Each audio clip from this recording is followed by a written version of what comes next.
Right, ndoda kuti mundinzwisise vazukuru vasekuru sei ndanditi ndoda kuti mundinzwe mundibatisise umwe nomwe anoita zvaanoda nelife yake umwe nomwe anoita zvaanoda nelife yake, umwe nomwe anoita zvaanoda nemapeji ake, umwe nomwe anoita zvaanoda kungave nepamariro chaipo vamwe nomwe anoita zvavanoda pamariro ekumba kwavo, kunyange nepamuchato umwe nomwe anoita zvaanoda nepamuchato pake. Handiti nyaya yandoda kuzivisai vazukuru iri maringe nemudzimai anonzi iye murandakadzi anozivikanwa zvakare nekunzi cat mom, anozivikanwa zvakare zvakanyanya nekunzi amai titi. Handiti varivo zvakare vave kunzi amai maposa, mudzimai waTinashe Maposa.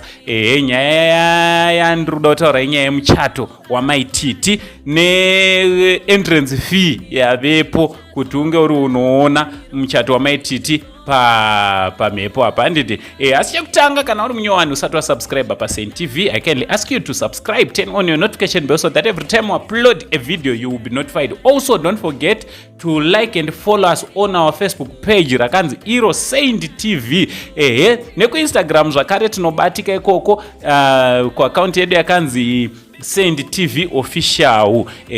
Ndichito zviri kudi kwese kwamuri vazukuru vasekuru Saint. Ndirini chanzvadzi chamai venyu chidiki chekupedzisira chachona muno muZimbabwe. Musabatikane, unongondigamuchirawo ongoti chihanzvadzi chamai vedu chine musikanzwa ichi. Handiti izvezvo chatova netumarasta musoro.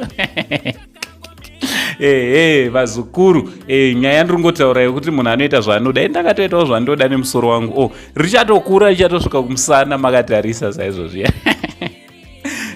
Munofara here vazukuru vasekuru Saint. Nyaya yandauya nayo inyaya yamaititi avo vakanaunza kuti aiwa kana kurunzi ndichaita iritori Zoom kustreama muchato wangu naTinashe ndichifamba down the aisle. Ndichatoita sokudaro muchiona zvandine ndakapfeka, ndichatoita sokudaro. Vamwe vanhu vatotanga kutobhadhara, vamwe vatotanga kubhadhara kuti vange vari vanojoinawo live stream yemuchato wamaititi avo vakataura kuti zvoni muchato wavo hausi uri kuzostreamiwa for free. Izvozvo murandakadzi akatobheja akati hazvisi kuzoita.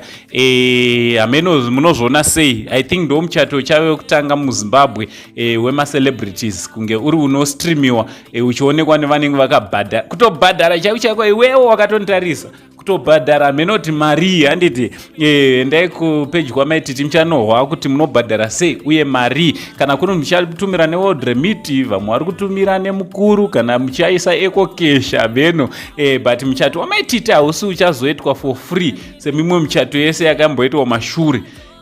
Maititi she want to make something out of her wedding. Handiti munozona seva zukuru zvinganzi zvinhu zvakaipa here kana kuti chingava chiri chinhu chakanaka chakuitwa our celebrity amaititi avo muchato wavo wakataurwa kubva kare, wakavimbiswa kubva kare, vakambochata vakachata here pepe meno takangoona kamurungu kachivachatisa kuchandoku.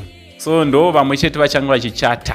Ngatitaurira necomment section kuti munofungei nezvenyaya iyi. Angosei ndiwo futiwo kana inini kana kuzoingenja ndichabhadharisa. Inini vanhu muchatanga kubhadhara ndatodzidza chimwe chinhu ipopo. Ini kutonyenga kwangu chaiko pandichanyenga vazukuru pandichatsvetsva musikana kana ndichabhadharisa. Tundu wangu twese ndichingobhadharisa ati tiri kuregerera mari wakomana. So from Uncle Zai, the only Zimbabwe uncle, but it's not much love.